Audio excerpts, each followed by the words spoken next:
Heroes are an inspiring group of people. Every one of them, from the larger-than-life comic book heroes you see on the big silver screen to the everyday heroes that let us live the privileged lives we do. Every hero has a story to tell. The doctor saving lives at your local hospital, the war veteran down the street who risked his lives for our freedom, the police officers and firefighters who risk their safety to ensure ours. Every hero is special and every story worth telling, but there is one class of heroes that I think is often ignored. The entrepreneur, the creator, the producer, the ones who look at the problems in this world and think to themselves, you know what, I can fix that, I can help people, and I can make a difference. Then they go out and do exactly that by creating a new product or introducing a new service. Some go on to change the world, others make a world of difference to their customers. Welcome to The Hero Show. Join us as we pull back the masks of the world's finest heropreneurs and learn the secrets to their powers, their success, and their influence, so you can use those secrets to attract more sales, make more money, and experience more freedom in your business. I'm your host, Richard Matthews, and we are on in 3, 2, 1. Okay, welcome to The Hero Show. I am here with Beckett Hanan from Type in Mind, and you work with business personality types and entrepreneurial personality types. Why don't you tell us a little bit about what Type in Mind is and what it is that you guys do for your customers? Yeah, so we're basically a kind of coaching / consulting company, and everything we do is centered around the idea of personality type, and not necessarily the typical sense you would think of here's, a couple different dimensions, and you're either way over here or way over there, and we're going to shove you in that box and then, kind of push you along your way. But really kind of digging into, exactly like what makes a person the way that they are, and really looking at it in detail. People tend to say we do it in a very holistic way, and they actually feel like we're describing them as a whole person instead of describing a little box to put them in. And we have onboarding services to help people integrate new people into their team. We do team dynamic stuff, and we also just help leaders on their own with personal growth kind of stuff. So when you're working with your customers, what is because I know when I think personality types, I know how powerful it can be from a psychology standpoint. But when your customers are coming to you, what is the problem that they have that you're going to say, we're going to discuss these personality things and here's like the end result? What is it that you're going to actually help them do? Is it going to make their business more profitable, make their teams work better? What is the end result that you generally are going for? Yeah, generally, so we also do a little bit of marketing stuff. We haven't done as much yet, but okay, if it's marketing specific, it's usually looking at, okay, what is your main customer persona? I'm very heavy on actual data and analytics and not just guessing, so I might dig into their data a little bit and kind of look at, existing customers, maybe even talk with them, dialogue a little bit. And then I'm kind of mapping out, here's what your customer looks like. And I kind of can say, here's what you're hitting really well with your copy, your videos, even the style that you're communicating in. Maybe they're really strongly saying you have to call us and you have to buy now. Well, that doesn't work for everybody. And especially if it's a certain type of industry, then maybe you're missing 90% of the people. So I kind of look for holes and kind of problem solve where they're kind of missing stuff. And then more on the team side, it's really just it's often how do we make these people work together? So, sometimes it's not really we want the whole team to have it, but just these two people, we really like both of them and they do their job well, but they don't work together and we kind of need them to. So how can we get them to understand each other and kind of find some kind of middle ground where they're at least not, fighting or that kind of thing. So if I understand correctly, you help on both the customer side so that they can get their marketing right and they can get their message right in front of the right customers so that they can be more profitable. And then you help the team on the other side to work together better so they can build better products and build better services for their customers. And really, so it's a holistic approach to how personality fits into a business. Yeah. And, often they will come for one thing and then end up, wanting 6 other things because they just, and not everyone does, but when they really get it and it starts to kind of click in their mind, they're like, wait, can we use it for this too? And we're like, yeah, totally, So it just depends. Some people are like, just get me this thing and then let's be done. And I'm like, cool, that's good with me. But it's kind of fun to see when it really clicks for people and they start to kind of have their own revelations from it as well. Yeah, well, it's really cool because one of the things that one of the topics that keeps popping up on this show with several of the other people we've interviewed is how business is really, it's part of the human experience, and the human experience is built on stories and getting to know each other, and it's all about people and individuals, and understanding how important an individual's personality is in the sales conversation or in that team environment is just, it's really powerful. Oh yeah. Yeah, I had one guy, and he isn't like hugely into this, but and I mean I wasn't even the person that kind of got him into it, but we kind of connected. I've been working for Perry for 3.5 years, Perry Marshall, and he was like, hey, you guys talk about personality to me, maybe you should talk to each other. And so I was talking to him, and he said, there's this guy called Dr. Grant, and he's got PhD in psychology, fascinating guy, talks a lot about personality. And Dave had kind of like learned from him, he's kind of his apprentice, and he said, I was realizing my entire sales funnel was built around expecting people to be more of these extroverted types. Uh-huh. And so just by having that click and realizing I'm leaving out all the introverts who want time to think through stuff, he got a 30% boost in his sales that did not drop. So he kind of saw the lift, and it stayed there consistently after he changed his marketing messages to incorporate the people that also want to have a little bit of time. So giving them a couple days to decide, rather than saying, if you don't decide now, then that's it. Yeah. And I mean, that's huge from one little thing to have a 30% lift in sales. I mean, most people would do it. They would do a lot for that. And so to have it be something so simple is amazing. That's awesome. So that gives us a pretty good idea of what it is you do now for your clients. I want to go back and talk a little bit about your origin story. I say, every hero has one. So, when did you start to realize that maybe you were different, that maybe you had, these superpowers that you could use to help other people, and you started to discover and develop, the value that you could bring to this world?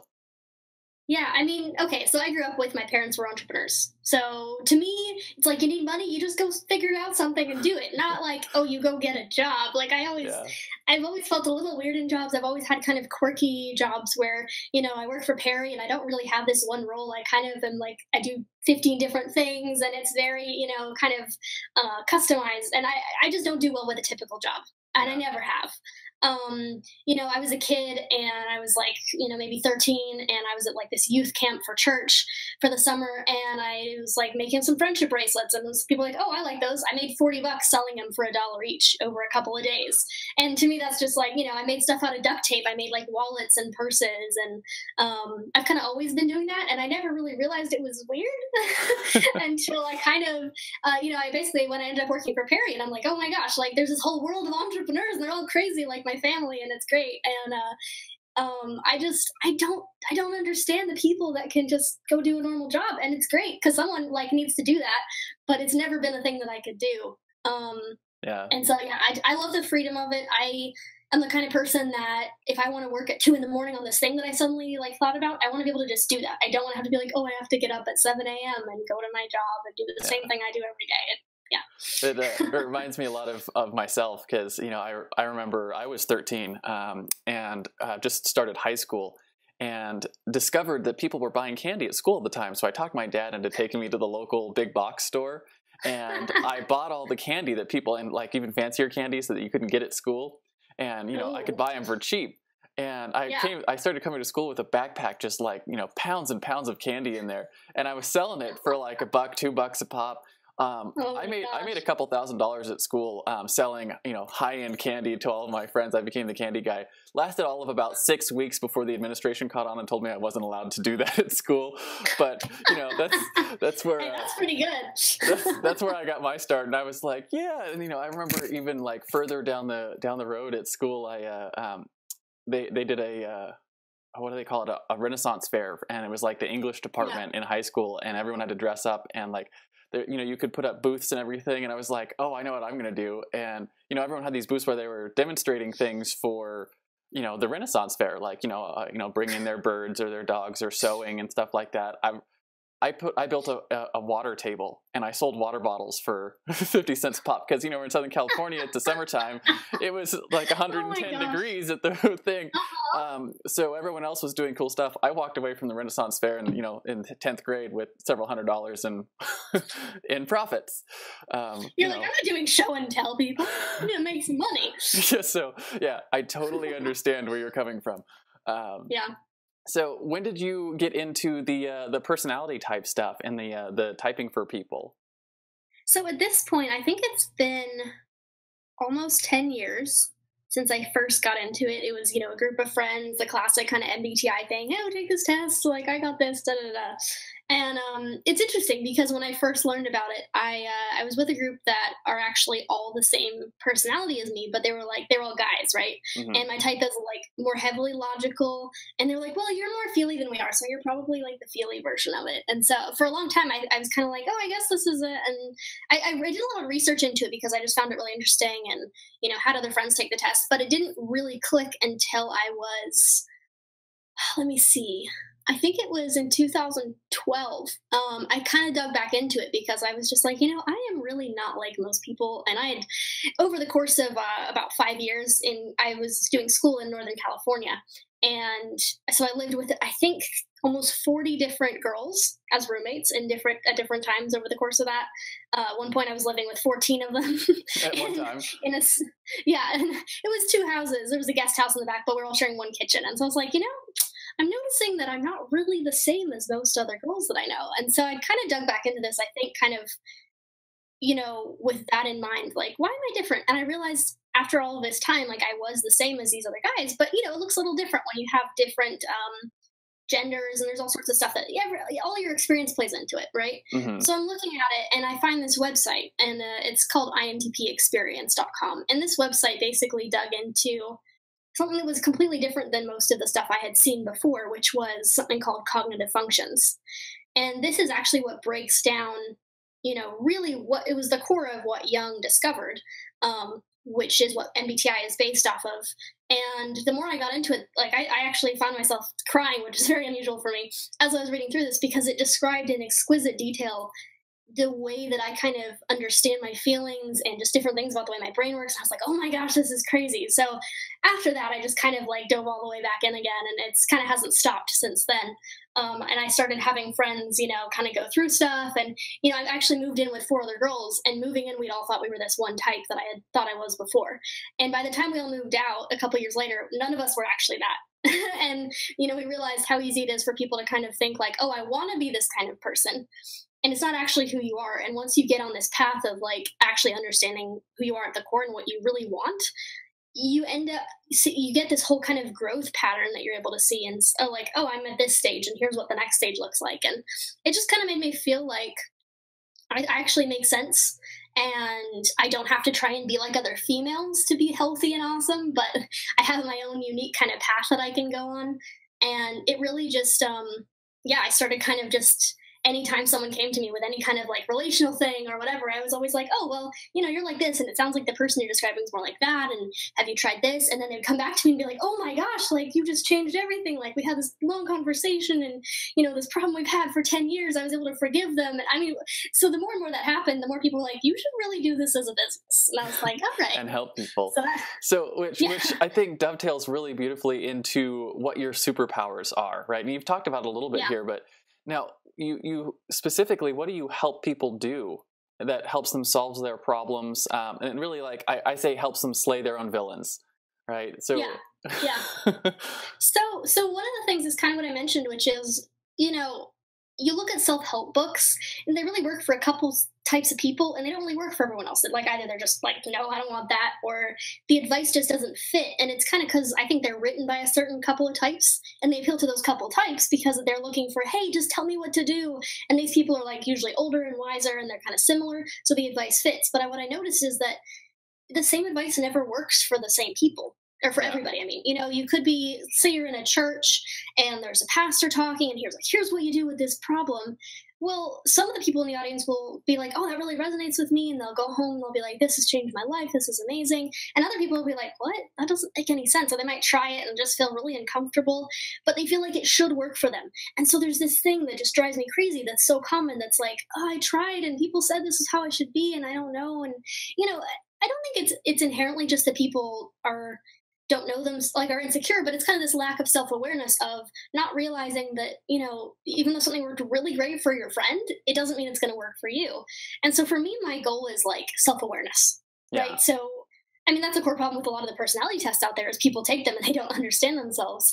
And I've kind of been building this test over the course of really a few years, and it's about to get launched into beta finally, where it's like, it kind of walks you through, like people say, even taking the test, they start to like be aware of their own thought processes more, because it kind of helps them to reflect. And, I think like too much introspection is not good, but there's a lot of people that could definitely do with a little bit more and kind of have a little bit of guidance with it, because it's this thing of just like, you don't know where to look. You don't even know where to start.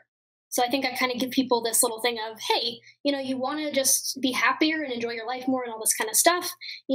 Start by understanding yourself a little bit better, and then connect with people that are similar to you. If you feel like you're totally different than everyone else, then the advice from them is probably rarely going to work for you. And then you're always going to feel like, oh, everything works for them in life. And, it's like you can go find this community and add a couple people from that. And now all of a sudden you have these people that get you, and you talk about your frustrations and like, oh my gosh, I know. And you kind of have similar experiences. And I think really self-awareness kind of leads to fulfillment, to, kind of everything productivity working out way better. Yeah. Yeah. So like productivity is a classic one. That's really, really cool. And I think it's powerful too, because you hear, you hear people talk about like, I listen to a lot of podcasts and they talk about, like, well, all the successful people do these things, or, all the successful people, they all have this morning routine, or they all have this. And the success does leave clues, but there's like truth to some of those things, but some of them, some of the things that you hear, you think, well, I tried to do those things and it just doesn't fit for me. And, I like one of the things that, like, Gary Vaynerchuk says this, and he's like, just ignore your weaknesses and focus on your strengths, right? Because too many people are trying to get their weaknesses to become strengths, and that's just not the way it works. So you want to work on the things that are strong for you. And what you talk about is like, in order to do that, you have to know what your strengths are, right? You have to know what your weaknesses are. And, when someone recommends that you do something that is in one of your weakness piles, you know that, hey, you know what, that's just not going to work for me. And instead of like dealing with those frustrations, it gives you permission.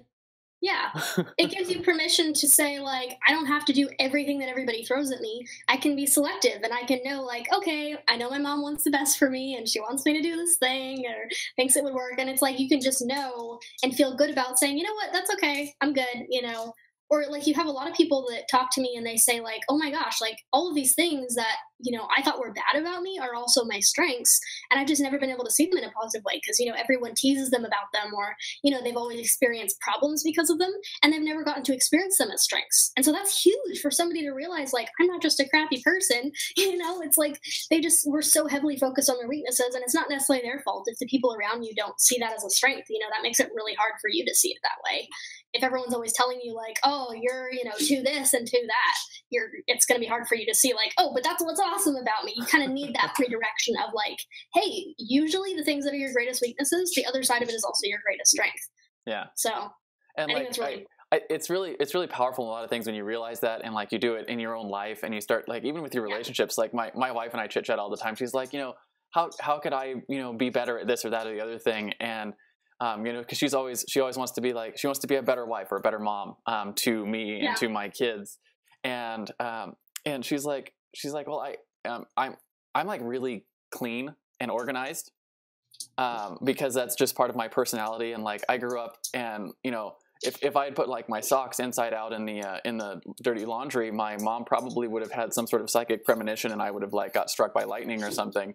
And that's but and because of that, like I'm just clean and organized. My wife, on the other hand, is not. She's a very creative person, and she's not as clean and organized than I am. And she's like, I want to be more clean and organized. And I was like, I'm like, if you want to like work on that, that's fine. She's like, but what that leads to is it leads to your incredible creativity that you have, where she does like these incredible, like original 3D, like carved cakes. And she's like made T-Rexes out of cake, and she does like dolls, and she does all these other cool things. I'm like, and like she homeschools our kids, and like the projects and stuff that she comes up with for them. And I'm like, it's like you don't focus on the things that that are your weaknesses, like focus on the things that are your strengths, and and don't worry about it. And I think that it helps us, just knowing that about each other. We don't get on each other's nerves about it, right? And it helps us be able to respect that you're different, not be concerned about it. Be like, I need you to be like me. No, I need you to be the best version of you. And I think what you're doing really is. It's so powerful for people, because if they could understand themselves and understand the people they work with, or the people that they have relationships with, it just helps everything work better, like a well-oiled machine, I guess. Yeah. So I'm going to talk a little bit about your tool belt. What are some of the tools that you use with your clients? It could be psychological tools, or maybe even like tools like Evernote or other things. Whatever it is that you use on a regular basis that really helps you do the work that you do for your clients. So on a practical basis, I love all of the Google Docs, everything that's kind of like cloud-based is super helpful for me working with my team, because we can be like, hey, like, let's write this thing together. We can do suggestions and comments, and we can kind of go back and forth and really refine stuff. Honestly, even though I don't love social media at times, but it tends to like not affect me that negatively. Like, I mean, most people I know complain about it all the time. I'm like, I just kind of do what I need to do and then get off of it. But, I use that for refining. I'm very careful with my personality descriptions. I've had tons of comments already. They're not even officially like necessarily released, but I write them with the people of that type. Mm-hmm. What you commonly see is that people, say there's somebody like me, and they're like, I'm going to write all these descriptions. Well, the farther away from your own understanding of yourself, like the more different they are from you. And when you don't have people around you like that, the more vague and theoretical they get, right? And so you can get way off because you're just kind of guessing. Mm-hmm. And so what I've done is, because I see that happen so much, I've kind of written them with people. And so some of those collaborators are in other countries, and I write it with them over Google Docs, and we kind of chat about it, and then I'm able to publish it into the Facebook group or a forum for that type, and they're able to give lots of really good feedback, because I want it to be more universal. I don't want it to be really specific to the one person I collaborated with and then not work for everyone else. So I love being able to kind of just find, here's 1,000 people that have already said, hey, this is what I'm like, and I can get their feedback instantaneously. So that stuff helped me a lot. And then there's also, like, I love stuff, and I want to get more into this, but there's like the 5 dysfunctions of a team is a common tool for working teams through stuff. And I've kind of read through that, and I don't officially use it yet, because I don't even know if you need to get some kind of certification to, be cool with that. But I do like giving people that as a tool and saying, hey, read through this. You'll probably laugh and cry, and you'll see all these things of reflecting your own issues as a team when it comes to bigger businesses. Yeah. And, it's amazing how they, and they recommend that you go through and you get a personality expert to kind of help with a lot of that team dynamic stuff. So that's kind of fun to have them just kind of see, like, I think sometimes you're not aware of how many problems you're having until you kind of read it in a story, which is how that book is kind of written. They have a little fable, and you read through that and you start to go, oh man, like, we totally have that. And it sometimes you need to kind of make that awareness of the need before you can really like help them. Mm-hmm. So it's useful for that. And then I'm the kind of person that kind of gets lots and lots of ideas all the time. So I have like tons of notebooks, and I kind of try and like scatter pens all around the house. And the other night I woke up at like 2 a.m. and was writing stuff down. And got my big notebooks that I keep on my desk and around everything. Yeah. And I hate ones with lines. They're always they drive me crazy. So I love just being able to, you can draw or whatever. I don't even really draw, but I don't like the lines. I don't know. Yeah, I do the stuff. Do the same thing. I never use the notebooks if they have lines on them. I finally got a big blank one. I was like, if it's blank, then I can use it. Yeah, I don't know. I just feel constricted. The main thing for me too is, I actually have right now I have 3 businesses on top of my job. I'm about to start a 4th one. And, for me, I'm on the computer all day. And so to be able to just go and have my notebook is just really like, it's good for my brain. I can feel that, like, I'm able to think a lot more clearly if it's just me and my notebook. I'm away from my computer, put it away. Because I don't know, I get to this point where if I'm trying to be creative on the computer, I'm just kind of like, my brain is like, nope, I don't want to do it. So that helps me a lot. So it's, it's changing your environment a little bit to bring out your creativity. Yeah. I've noticed that helps a lot for myself too. Like, cause I do a lot of work on my computer, and then like when I've noticed if I need to do creative stuff on my computer, I will leave my desk. I'll take my computer with me and go like sit outside. And I have to change my environment, because like my desk is not creative. My desk is like get work done. So I have to. Yeah, it's funny because I feel like for it's one of those things that it's definitely more stark for everybody. But I feel like even just something like when I would go to work instead of working from home, I would go to work and I would come home and I would just change my clothes. because it was kind of this thing telling my brain, like, all right, you're not at work anymore. And I kind of needed that, even on top of the physical transition. I feel like intentionally changing your environment, it stops your brain from getting super exhausted. If you're in the same spot for 10 hours on the same computer doing the same kind of stuff, even if you kind of change tasks, your brain, it's like it doesn't really fully get it.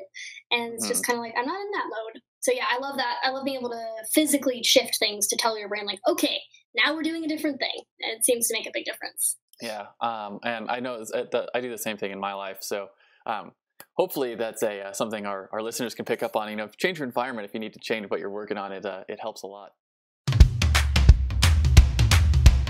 Are you tired of trying to write webinars that don't consistently convert? How would you like to have a webinar that effortlessly created sales in your online business?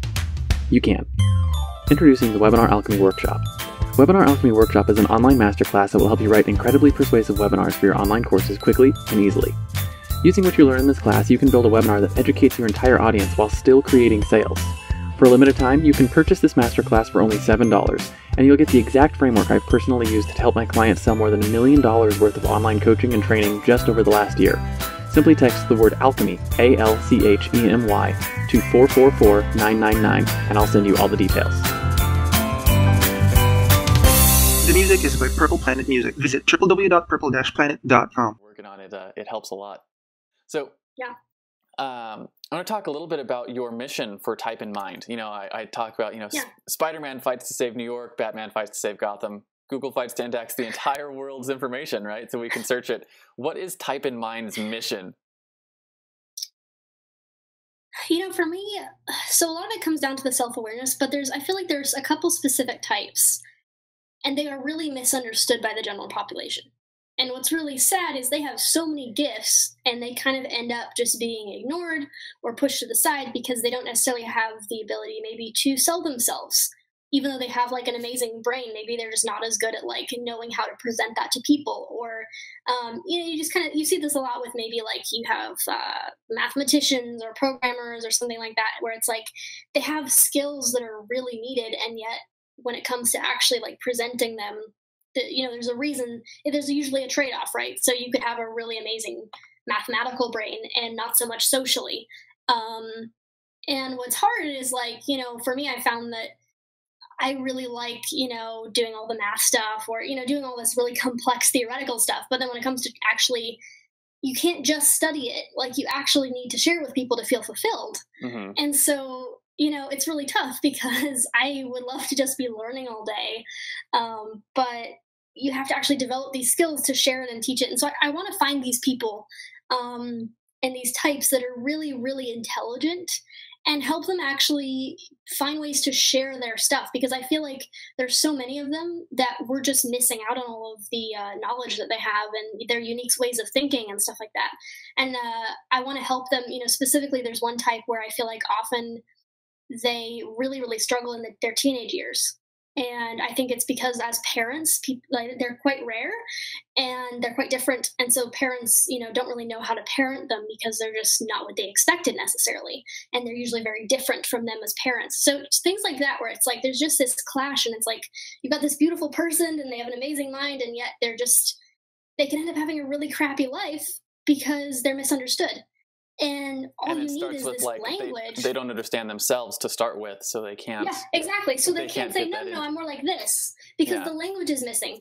It's like being mute. You're like, you think about how much, there's actually these studies where they saw that deaf people, if you even teach them sign language before a certain age, as long as you teach them some kind of language, they're able to think like anyone else. But if they don't learn a language by a certain age, then their thinking is actually impaired, because even though they don't necessarily, you don't always think everything consciously, but it's like even the unconscious seems to be impaired by not having language. And it's like, even our computer, the fact that we're having a conversation right now, it only exists because of language, not only because we're speaking, but because of the code that underlies, the software that we're using and the operating system. And it's like everything is based on language. Even DNA is a code, right? So it's just, for me, it's like, what I'm passionate about is language. I want everyone to understand themselves, and not just that, but have the language to express it to other people, because that's where the communication comes in. Absolutely. And, it reminds me of something I tell people in jest about my children, that my children are my social experiments. And right now I have a 2-year-old and a 6-year-old.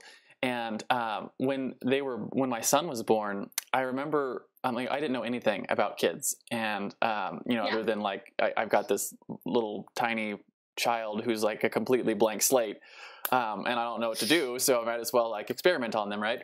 And what I mean by that when I say that is, I always wanted to test the commonly held beliefs. Like, well, children can't learn things, so why would you take time to explain it to them?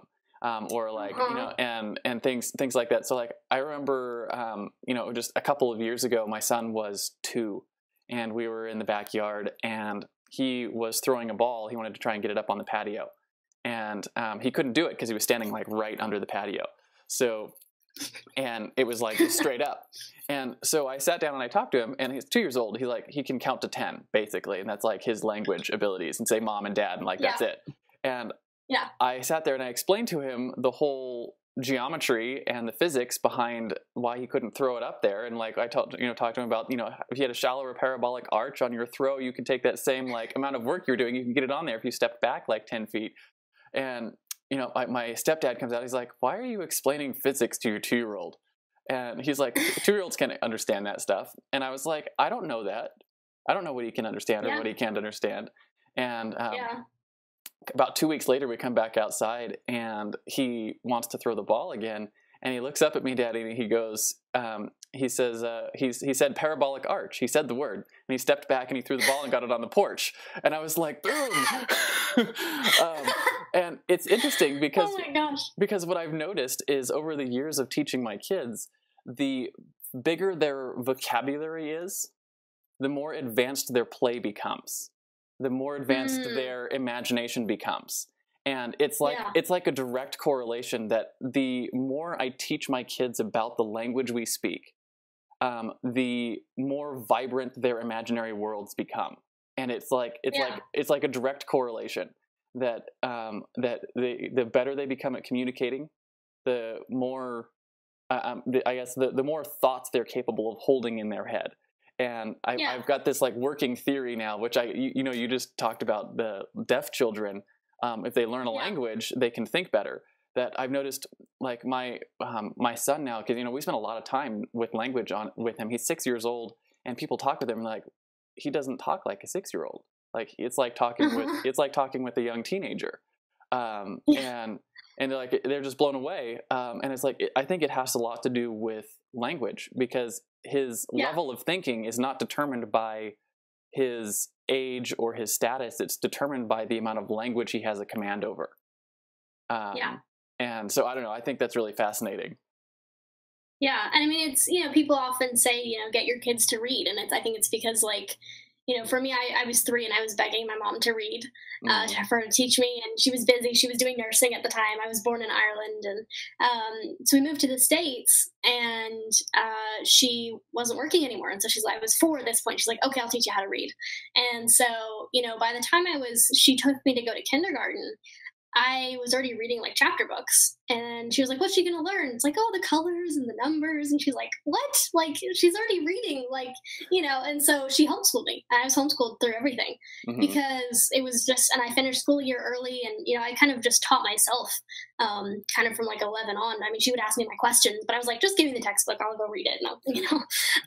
And it's just, she told me, when I was like 2, we were having like sophisticated conversations, and I don't remember that, but, I think it's like when you treat your kid as just a person that's small and, they don't know as much as you, but they have the capacity to really like kind of know anything, it's limited, but it's like, I feel like so many times we treat kids as if they're just like, have nothing going on almost up there, and we forget that they kind of have all of these thoughts of their own, and they can't express themselves the way that we can. But I think like you're really empowering them by giving them that kind of language, and they might not remember everything, but that's not the point. It's kind of just to expand their world and give them that ability to imagine, like you're saying, and to understand concepts that if you didn't tell them about it, then they might just not ever my children have consistently surprised me with what they're capable of understanding. I just, couple of examples. My son learned to read an analog clock at 2 years old, and he could read a calendar by the time he was 2.5.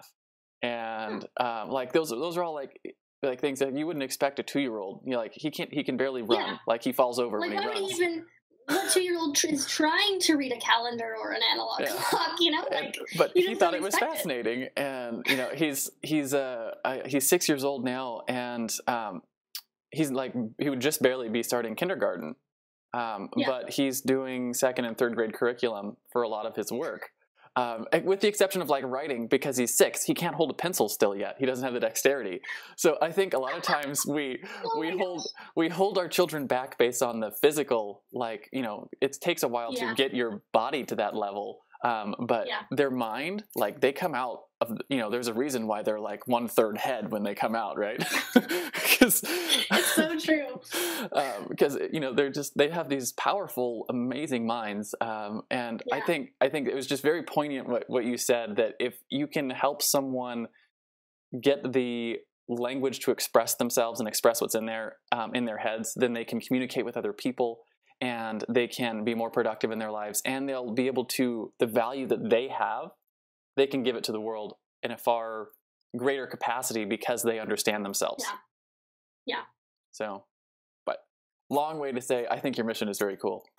Thank you. So, transition a little bit here. Talk a little bit about your own personal heroes. You know, Frodo had Gandalf, Luke had Obi-Wan Kenobi, Robert Kiyosaki had his rich dad.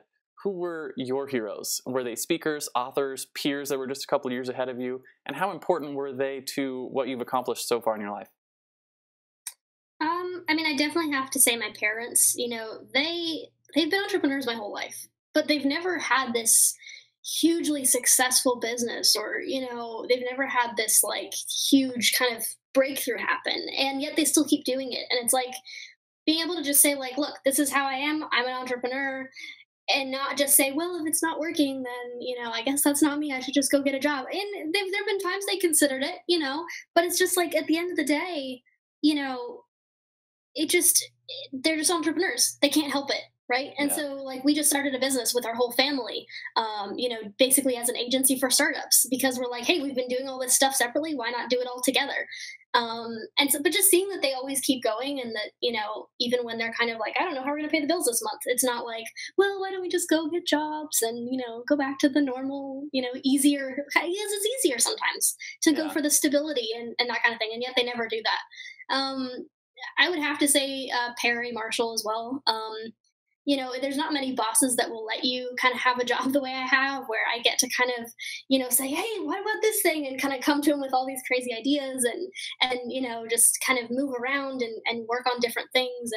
And I never would have thought I would have enjoyed the whole world of marketing and sales. I thought it was just, you know, completely just, you know, all of these people manipulating each other. And I was like, I want no part of it. And I started working for Perry. And it was actually through a friend of mine. She was like, hey, we need someone else for customer service. You want to come join us? And I was like, hey, I love the idea. I love the idea of working online and not having to go in, and sure, great, just sign me up, whatever. And I got to go through all of Perry's material. And so I started going through these courses, and like, one thing that he's known for is in a space where a lot of people are just trying to scam people out of their money, he's actually got integrity.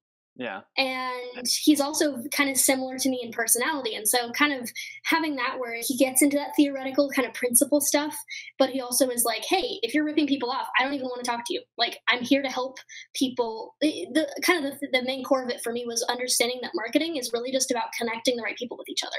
Yeah. And realizing like, oh my gosh, like my parents, you know, they need marketing. That's like kind of the main thing. They do awesome stuff, but it's just people don't know about them. And so realizing, oh my gosh, marketing is the solution to the problem of all of these amazing people that have these great skills, but they're just not making enough money because they don't know how to market themselves, because that's not their skill. And realizing that it can be it's a tool, just like I said, you know, it's like with type, it can be used to stereotype and make people angry and put them in boxes, or it can be used to change people's lives. You know, marketing can be a horrible thing when it's used by people that don't have good intentions, but it also can change people's lives and get them to a place where, you know,